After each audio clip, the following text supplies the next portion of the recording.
북한 김정은 국무위원장이 서해 소연평도 해상에서 실종된 우리 공무원이 북한에서 피격된 사건과 관련해 공식 사과했습니다. 한편 청와대는 어제 저녁 국가안전보장회의 상임위원회 회의를 소집하고 북측에 이번 사건과 관련한 추가 조사를 요구하기로 했습니다. 네, 두 분과 관련 내용 짚어보겠습니다. 조한범 통일연구원 선임연구위원, 박원곤 한동대 국제지역학 교수 두 분 모셨습니다. 어서 오세요. 안녕하십니까? 안녕하세요. 안녕하세요. 네. 이번 한 주 우리 국민이 피격된 사건으로 굉장히 긴박하게 흘러간 한 주였습니다.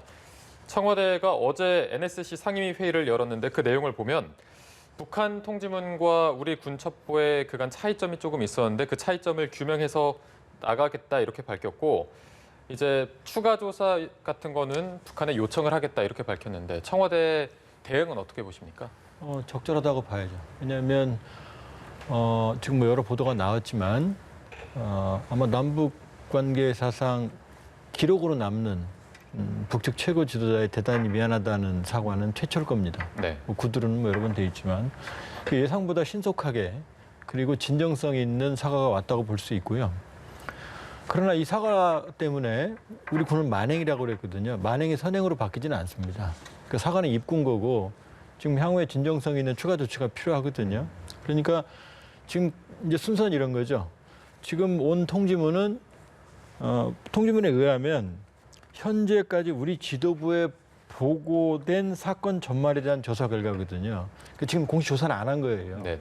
그러니까 현장에서 사건을 자행한 사람들이 지도부에 보고한 내용입니다. 그러니까 피해자가 아니라 가해자의 일방적인 얘기만 가지고 일단 전달해 준 거거든요.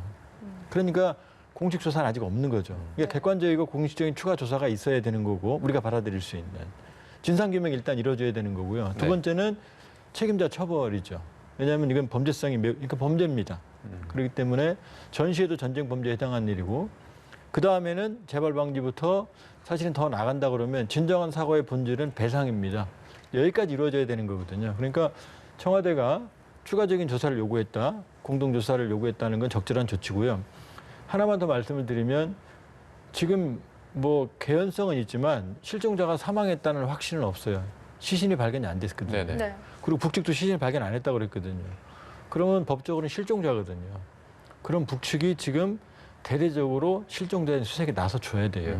우리만이 아니고 또 우리도 북측에게 일단 가장 시급한 건 개연성이 있거든요. 우리도 시신을 발견 못했기 때문에 아직 개연성은 낮지만 살아 있을 수도 있거든요. 그러면 가장 시급한 건 일단 수색, 그다음에 구조, 그리고 만약에 돌아가셨다 그러면은 시신의 수습이거든요.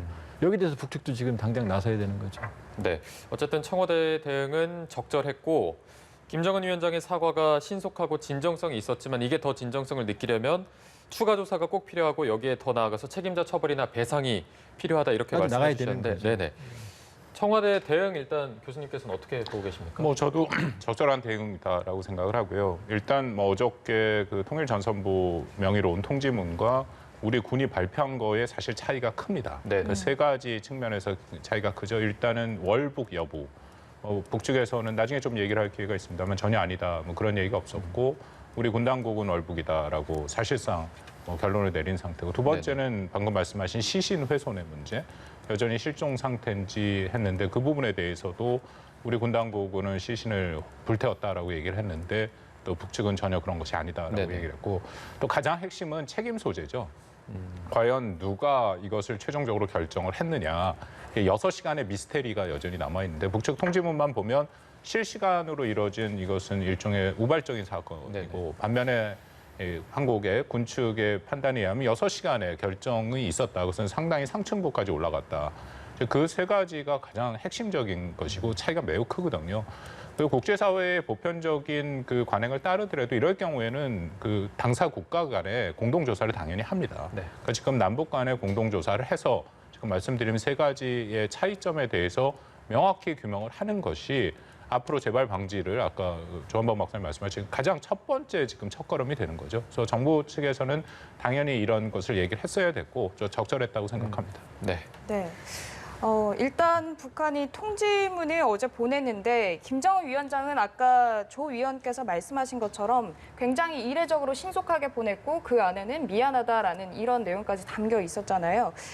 이런 좀 행보에 대해서 그 배경에 대해서는 어떻게 보세요?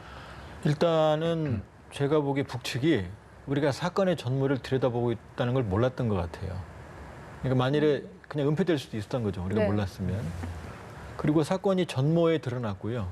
우리 군이 실시간으로 상황, 물론 이제 나중에 추가 확인은 필요합니다만 전모가 드러났습니다. 그리고 범죄적인 소지가 너무나 많은 거고 결국 미국 같은 경우에 그 흑인 사망 같은 경우도 고의적으로 살해 의도가 없었어도 경찰관들이 과잉 등으로 3급 살인으로 기소가 되거든요. 네. 근데 이 경우는 비무장 민간인에 대해서 본인들 말로도 10여 발의 총격을 가했다는 얘기는 살해할 의도가 명백히 있었던 거예요. 그러니까 명백한 국제 범죄거든요. 그리고 이게 만천하에 명명백백하게 드러났기 때문에 이게 김정은 위원장 체제에 절대로 도움이 될 리가 없죠. 저는 아까 우리 박 교수님이 책임 소재 얘기했지만은 김 위원장까지 보고가 됐을 가능성은 제가 보기엔 높지는 않아요. 왜냐하면 이미 김정은 위원장이 국경지대에 불법 월경제 사살 명령을 내린 상태거든요. 네네. 개성은 지난번 김포에서 올라간 탈북민 월북 때문에 비상사태였고요. 네. 그렇게 최고존엄의 명령이 내려진 상태에서 다시 최고존엄에게 물어보지는 않거든요. 북한 문화로 봤을 때. 그러니까 밑에서 과잉대응을 한 거거든요. 그러니까 이 상황 자체는 김정은 체제에 매우 부담이 되는 상황이 발생을 한 거죠. 매우 외환인 거죠. 안에도 어려운 상황. 또 하나는 이미 고모부 장성택 처형, 그다음에 유복형 김정남 암살, 그다음에 이번 밥 우드워드 책에 또 그게 또 회상이 됐죠. 그 장성택을 처형해서 시신을 뭐 계단에 전시했다든지 이런 아무래도 그러니까 잔인한 폭군의 이미지가 만들어진 상황에서 네. 이 문제가 만일에 본인에게까지 피해가 온다 그러면 본인은 물론이거냐 북한 체제 전반에 부정적인 영향이 있기 때문에 불가피한 조치였다고 보여지는 거고요. 그러나 예상보다 신속하게 반응이 왔고 그다음에 사과의 수위도 원래 이제 외교적으로는 유감 정도거든요. 네. 일본도 우리한테 사과할 때 뭐 통속의 염을 금할 수 없다. 아주 돌려서 말을 하거든요. 그런데 대단히 미안하다. 남녘 동포하고 문재인 정까지는 그러니까 자기 수준에서는 매우 신속하게 그러니까 이 깊이가 있는 사과를 했다라고 볼 수 있고요. 그러나 이것은 신속한 대신에 이틀 동안의 조사가 끝나지 않거든요. 네네. 그러니까 상황 악화를 방지하기 위해서 일단 이 조치를 취한 것으로 보여지고요. 남은 건 이제 과연 여기서 보여준 진정성 있는 조치가 향후 행동으로 어디까지 옮겨지느냐 이게 관건이죠 지금. 네, 위원님께서 이제 북한 최고 지도자가 대단히 미안하다라고 2번이나 강조한 건 좀 이례적이다. 이게 하지만 명백한 국제 범죄이기 때문에 김정은 위원장의 체제 유지나 이런 걸 위해서 이미지 타격을 위해서는 꼭 필요한 조치였다라고 말씀을 해주셨는데 그렇다면 교수님께서는 이번 이 북한 최고 지도자로서의 이런 신속한 사과 여기에 대해서 어떻게 보시나요? 뭐 저도 크게 같은 맥락의 조 박사님 말씀에 동의를 하는데요. 일단은 이 사안은 여태까지 남북 관계에 있었던 여러 가지 것 중에 보다 훨씬 심각하죠. 2008년 정말 안타까운 우리 박광자 씨에 대한 사건도 있었지만 그 사건과 비교해 봤더라도 이것은 비무장한 민간인을 상부의 명령을 받아 사살을 하고 불태웠다. 이게 우리 정부의 입장 발표를 보면 그렇게 돼 있지 않습니까? 이것은 뭐 반인륜적 범죄 행위죠. 그러니까 북한의 입장에서도 굉장히 큰 그런 부담이 될 수밖에 없다라고 생각이 되고요. 전 2가지 정도가 김정은 위원장의 신속한 그런 유감 표명에 영향을 줬다 보는데 첫 번째는 국내 언론이죠. 한국의 분위기가 굉장히 강경하게 돌아섰고 또 정보도 군에서 발표하는 게 현 정부 출범에서 처음으로 만행이라는 표현, 굉장히 강력한 표현. 이 표현은 뭐 통지문에서 북한이 다시 반박을 하긴 했습니다만 전반적으로 북한의 태도를 보면 한국이 여론이 딱 결집이 돼서 같은 목소리를 낼 때 북한이 좀 뒤로 물러나는 그런 행태를 반복해서 보였거든요. 지난 목함지뢰 사건 때도 그런 모습들을 보였고 그래서 첫 번째는 이 국내 언론이 영향을 줬다. 북한 입장에서도 한국과의 관계를 최소 수준으로는 완전히 단절하지 않고 최소 수준으로는 끌어가겠다라는 그런 의지는 계속 보이고 있었기 때문에 그게 첫 번째 요인이라고 생각하고 저는 2번째는 미국 요인도 작동을 했다라고 판단이 됩니다. 다음 주에 지금 폼페이오 국무장관이 오게 돼 있지 않습니까? 네. 폼페이오 국무장관이 한국에 오는 것은 2가지 의제를 갖고 온다고 생각하는데 제일 큰 의제는 반중국 전선이죠. 즉 그것에 대한 한국에 대한 압박을 지금 가할 생각이 분명히 있어 보이고 2번째는 최근에 트럼프 행정부 특히 폼페이오 장관이 계속 얘기를 했습니다만 북한과의 대화 얘기를 계속합니다. 그러니까 일종의 우호적인 메시지를 보내면서 인도주의적인 지원을 확대할 수 있다라는 그런 식의 제안을 지금 폼페이오 장관이 계속하고 있거든요. 그래서 원래 이 사건이 없었다면은 폼페이오 장관이 한국에 와서 아마 북한에 대해서도 상당히 전향적인 메시지를 보낼 가능성이 있었는데 만약 지금 이런 사과가 없었다면은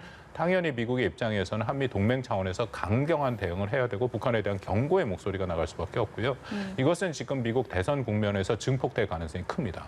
미국 사람들 입장에서는 이 사건을 오토 원비호 사건으로 연상을 시키거든요. 네. 그렇다면은 지금 9월 말에 한 번 있고 10월 달 2번 미국 대선 토론이 있는데 거기서 바이든 후보 측은 당연히 트럼프 행정부를 공격을 하겠죠. 저런 반인륜적인 그런 범죄를 저지른 집단과 이제 뭐 당연히 민주당은 그렇게 보일 텐데요. 대화를 한 것이 적절했느냐라는 그런 비판의 목소리가 들어갈 수밖에 없고 그렇다면은 민주공화 양당 다 이 이후에 북한과의 어떤 협상이라든지 관계 개선에 굉장히 어려움이 있을 수 있다. 그거는 북한도 이런 셈법을 머릿속에 넣고 이번에 유감 표명을 한 것이다라고 생각을 합니다. 네, 교수님께서도 언급해 주셨지만 그 2008년 박왕자 씨 피격 사건 때만 해도 그냥 단순히 유감 표명에 그쳤고 이 사건을 포함해서 그간 남북 갈등의 국면을 생각해 봐도 이렇게 신속하고 사과를 한 게 파격적이고 이례적이라는 평가가 굉장히 많습니다. 그래서 이런 거를 두고 북한이 어떤 정상 국가로 나아가려는 김정은 위원장의 통치 체제가 조금 반영된 게 아니냐 이런 해석도 있어서 여기에 대해서는 어떻게 보십니까? 일단은 이제 과거에 비해서는 상당히 발전한 겁니다. 발전한 거고 이 정상국가 보통국가를 시도하고 있는 건 맞아요. 맞고 그런 점은 긍정적으로 평가해 줘야죠. 그러나 지금 이 통지문 내용을 보면 사실 이 정도의 사건이면은 몇 달을 두고 조사가 진행이 됩니다. 근데 지금 아까도 말씀드렸지만 현재까지 우리 지도부에 보고된 사건 전말에 대한 조사 결과는 이상한 것 같습니다거든요. 그러니까 지도부가 아직 판단을 내린 상황은 아닌 거고요. 네. 워낙 상황이 극단적인 상황이 전개가 되니까 일단 급한 불을 끄기 위해서 첫 번째 조치를 취한 거거든요. 그러니까 지금 이 얘기는 지금 해당 정장 경비함의 함장의 수준에서 결정에 의해서 본인들이 사격을 했는데 행동 준칙에 따라서 했다. 죄가 없다는 얘기예요. 그런데 미안은 하다. 사람이 죽었으니까 아주 미안하다. 이 얘기거든요. 그러니까 막 섞여 있어요. 사실은. 그렇게 보면은 이 상황은 무슨 김정은 체제가 완전히 본질적인 변화를 했다. 이렇게 보기는 어렵고요. 물론 김정은 체제는 과거와는 다릅니다. 그러나 이거는 사실은 누가 봐도 범죄 행위인 거고 지금 사실은 엄밀히 조금 더 과장해서 말씀드리면 살인자들이 피해자는 없는데 살인자들의 말만 믿고 그 상대편한테 자 보니까 이렇더라라고 전달한 거거든요. 그러니까 여기까지의 변화는 상황 악화 방지하고 또 과거에 비해서 분명히 진전된 조치입니다. 그러나 이것은 입구지 이것만 가지고 여기서 사건에 대한 어떤 마무리를 들어간다. 그건 절대 아닌 거죠. 네네. 그러니까 향후에 북한의 추가적인 행보를 봐야만 과연 김정은 정권이 새롭게 변하고 있는지를 판단할 수 있는 거죠. 네, 일단 남측에 어제 온 통지문, 그 통지문이 어떤 경로를 통해서 왔느냐 이 부분에도 많은 사람들이 관심을 가지고 있는데 사실 지난 6월에 북측이 남북 간의 모든 통신 연락선을 완전히 차단하겠다 이야기를 하고 난 이후에는 이제 한라인 폐기가 공식화되지 않았습니까? 그런데 이 이후에 이번에 이렇게 신속하게 통지문을 받은 거에 대해서 이런 점을 봤을 때 좀 남북 간의 한 라인이 살아있는 게 아닌가 이런 의미로 저희가 좀 볼 수 있겠습니까? 한국 정부의 처음 발표에 따르면은 대응이 좀 늦어진 이유 중에 하나가 특히 북한에 강력히 경고를 못한 것이 이런 통신선을 지난 6월에 북한이 도발을 시작을 하면서 한국을 압박하면서 통신선을 일방적으로 단절을 해버렸죠. 네네. 그래서 안 됐다라고 얘기를 하는데 근데 사실 그 이후에도 알게 모르게 알려져 있었습니다. 북한의 통일 전선부와 우리 한국의 이제 국정원 사이에는 서로 간에 최소 한도의 지금 그 교류는 가능한 통신선은 살아 있었다라는 네. 얘기가 있었고요. 그것이 이번에 다시 한번 확인된 거고 더불어서 또 청와대가 공개한 친서도 아마 그 선을 통해서 움직였다라고 판단이 되거든요. 이게 참 우리 정부 입장에서는 일종의 자기 모순에 지금 빠진 상태죠. 네. 왜냐하면 말씀드린 것처럼 대응을 못한 것이 통신선이 단절되어 있었다. 근데 통신선은 안 단절돼 있었던 거거든요. 오히려 군 통신선보다 더 결정을 할 수 있는 위에 상부층에서의 통신 라인이 살아 있었으니까 가정입니다만 지금 우리 정부의 발표에 따르면 6시간의 지금 사실상 생명을 살릴 수 있는 시간의 기회가 네. 있었는데 그때 이 라인을 활용을 했다 하면은 그러면 당연히 북측에서 다시 한번 고민을 했을 수 있다라고 판단이 되고요.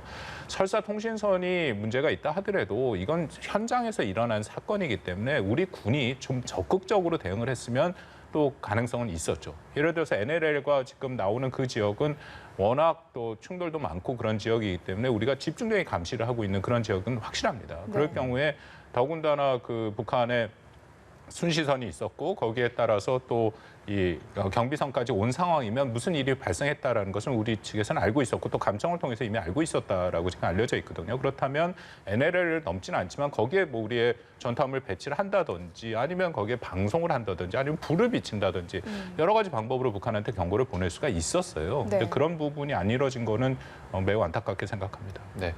앞서 아까 이제 북한의 통지문과 우리 군 당국의 첩보의 차이점을 간략히 언급해 주셨는데 그 내용을 좀 자세히 살펴보도록 하겠습니다. 먼저 그 월북 여부와 관련해서 북한의 해명이 우리 측 주장과 달라서 지금 논란이 계속해서 커지고 있습니다. 북한 발표는 불법 침입한 자라고 표현을 했고 단속 명령에도 계속 함구했다고만 표현을 하고 있습니다. 지금 계속해서 이 월북의 차이점이 나오고 있는 상황이죠. 그 얘기도 또 말씀을 드리는 게요. 지금 그 사건을 저지른 전투함에 있는 사람들의 증언이에요. 네. 그럼 아무래도 우리가 상황을 가정을 해보면 만약에 그분이 월북을 하겠다고 의사를 밝혔으면 월북을 할 의사를 밝혔는데 사살했다 그러면 이 사람들은 문책을 받죠. 네. 상부한테. 그러니까 상부한 이 상황은 모르는 거죠. 가정입니다. 그러니까 제 말씀은 지금 전적으로 저쪽에선 통지문은 아직 북측의 공식 조사가 있는 게 아니고 사건을 자행한 경비함에 있는 사람들의 진술을 그대로 전달하는 거예요. 그러니까 믿을 수가 없죠. 그쪽의 말만 듣고 작성한 그렇죠. 거다. 그러니까 네. 지금 우리 쪽에서는 그러니까 월북 징후를 예를 들면은 뭐 구명조끼를 입었다든지 그다음 물론 시긴트가 있을 겁니다. 감청을 했을 거고 신호정보가 있을 거고 네. 아마 지금 뭐 상부하고 통화하는 것까지 지금 감청을 저쪽은 거리가 멀지 않기 때문에 충분히 감청이 가능합니다. 그리고 또 하나는 물론 이제 월북 여부는 지금 우리가 판단하지 않은 상태에서 말씀을 드리는 겁니다. 근데 북측 얘기하면은 이제 그 해당에 있던 함정에 있는 사람들 월북이 아니라고 말하는 거고 우리 측의 입장에 이 월북의 가능성을 두는 사람들 얘기를 들어보면은 지금 부유물을 안고 40시간 정도 지금 표류를 했거든요. 그러면은 지금 해상에 추락해서 부유물을 우연히 만났다고 보기는 어렵고요. 처음부터 부유물을 가지고 내렸을 가능성이 남아 있는 거죠. 그러니까 이 부분은 사실은 어느 쪽 말이 맞다, 월북이다 아니다 이걸 따지기는 아직은 어렵고요. 조사를 해봐야 아는 거죠. 그러나 중요한 건 지금 월북 여부는 중요하지 않습니다. 이미 실종자가 사망된 상황으로 추정이 되기 때문에 사실은 인도적 구호가 필요한 상황에서 비무장 민간인을 사살했다, 명백히 사살했다라는 데 방점이 있는 거지 네. 월북 여부냐 아니냐 가지고 지금 이게 관점이 흐려져서는 안 된다고 봅니다. 아하. 네. 월북 문제에 대해서 뭐 상당히 관점이 흐려지면 안 된다라고 말씀을 해주셨는데 말씀해주신 그런 요소들 이외에도 여러 부분에 있어서 우리 측과 북측의 주장이 좀 엇갈리고 있습니다. 그런데 실종 공무원의 이 월북 가능성을 두고 우리 군이 좀 섣부르게 판단한 거 아니냐. 유족 측에서는 실종된 공무원이 월북을 할 가능성이나 이유가 전혀 없다라고 이야기를 하고 있는데 이게 만약에 북측의 주장이 만약에 사실로 판단이 된다면 우리 정부나 좀 군의 신뢰도가 떨어지는 게 아니냐 이런 이야기도 나오고 있는데 여기에 대해서는 좀 어떻게 보시나요? 이 부분은 더 조사가 필요한 것은 분명해 보입니다. 저도 조한범 박사님 말씀에 동의를 하는 것이 북측이 지금 발표한 것은 그냥 일방적인 당시에 있었던 현장의 보고거든요. 그 내용을 보면 사실 북측은 잘못한 것이 하나도 없다라는 의미거든요. 원래 불법 침입을 했고 자신들은 들어가서 불법 침입한 자에 대해서 신원 확인을 하려 했는데 오히려 도망을 하려고 했기 때문에 경고로 공포탄도 쏘고 그런데도 역시 도망하려고 했기 때문에 행동 준칙에 의해서 사살했다. 네. 그리고 시신도 훼손하지 않았다라는 거 아닙니까? 부유물만 되었다. 그렇다면 통지문의 전체적인 우리가 이걸 전체를 다 같이 읽고 봐야 되는데요. 사과는 하지만 북측 입장에서는 우리 잘못은 아니다. 그리고 더더욱 만행은 아니다. 근데 다만 북측 영해에서 이런 일이 발생한 것이 그냥 유감스럽다. 그 내용이거든요. 그렇기 때문에 지금 진상규명이 필요하다라는 거고요. 월북 여부에 대해서는 우리 정부가 지금 아까 말씀하신 그런 정황적 증거 말고 이 감청을 했을 가능성이 매우 높습니다. 네. 그래서 계속 얘기하는 게 갔던 그 한국인이 거기에 대해서 이제 얘기를 했다라는 것이거든요. 근데 북측에서는 지금 그런 얘기가 전혀 나오지 않고 있는 거기 때문에 이것은 뭐 또 나름대로 저는 의미가 있다, 중요한 문제라고 생각을 합니다. 그래서 이 부분에 대해서는 진상 규명에 분명히 포함이 돼서 과연 북측이 거기에 접근했을 때 어떤 것을 얘기를 했냐. 뭐 지금 대한민국 국민이다라는 거 정도만 얘기를 했다 하는데 월북 의사를 밝혔냐 안 밝혔냐 뭐 그런 부분도 당연히 같이 확인을 할 필요가 있다고 생각합니다. 네. 그래도 우리 국민이 피격됐다는 사실이 전해지고 나서 굉장히 긴박하게 흘러갔다가 북한의 통지문이 오면서 약간의 분위기 반전도 있었고요. 또 김 위원장의 문재인 대통령과 주고받은 친서가 공개되면서 앞으로 이제 좀 남북 관계가 어떤 식으로 작용할지 어떻게 흘러갈지 많은 분들이 좀 관심을 가지고 있는 것 같습니다. 향후 남북 관계 끝으로 어떻게 전망하고 계십니까? 이제 짧게 월북 문제부터 짧게 말씀드리면 네네. 북측의 통지문도 앞뒤가 안 맞아요. 불법 침입이라고 그랬거든요. 침입은 국경을 넘겠다는 의사가 있는 표현입니다, 법적으로. 실제로 표류했다 그러면 침입이라는 표현을 쓰면 안 되는 거죠. 예를 들면. 그러니까 그 부분은 북한 문건도 좀 모순이 있다는 말씀을 드리고요. 지금 뭐 불행 중 다행인 건 북측이 일단은 진정성 있는 사과를 했고 네. 매우 신속하게 상황을 진정시키려고 했다는 의도가 보여집니다. 보여지고 그다음에 구태수 유엔 사무총장까지도 객관적인 조사, 개탄과 조사를 요구했거든요. 그러니까 이 문제가 정상적인 절차를 거쳐서 그러니까 객관적인 조사. 그러니까 북측이 조사했더라도 우리가 납득할 만한 투명성을 가지면 문제는 없죠. 그러나 경우에 따라서는 객관적인 조사, 투명한 조사, 또 나아가서는 공동조사까지 이루어지고 책임자 처벌까지 원만하게 이루어진다 그러면 이게 새로운 남북관계의 어떤 그 계기가 될 수 있는 거고요. 네. 그러나 이 통지문만 가지고 사건을 미봉책으로 만일에 덮는다거나 아니면 유야무야 된다 그러면은 우리 국내 여론, 그다음에 국제적으로도 북한에 대한 신뢰가 훼손되는 계기가 될 수 있거든요. 그러니까 북측도 이번에 새로운 변화에 대한 추가적인 행동의 모습을 보여줘야 되고 중요한 건 우리 정부입니다. 지금까지 어떤 일부의 혼선이 있었다고 그러면은 지금부터 모두가 납득할 수 있는 원칙적인 입장을 가지고 이 문제를 풀어나간다고 그러면은 새로운 신뢰를 만드는 계기가 될 수 있겠죠. 네. 네. 통지문의 이례적인 사과 이 부분에 대해서 향후 남북 관계가 전환이 될까 여기에 대해서 어떻게 전망하십니까? 북측은 북한은 좀 길게 그림을 그리고 있다라고 판단이 됩니다. 이것을 뭐 짧게 이 사건뿐만 아니라 전체적으로 놓고 봐야 되는데 작년 12월에 북한이 정면 돌파 노선을 얘기를 하면서 장기전으로 가져가겠다 얘기를 했고요. 최소한 지금 11월에 미국 대선 결과는 볼 것이고 결과에 따라서 만약에 민주당 정부가 등장한다면 이것이 뭐 내년 6개월, 1년 이상 더 진행이 될 가능성이 크거든요.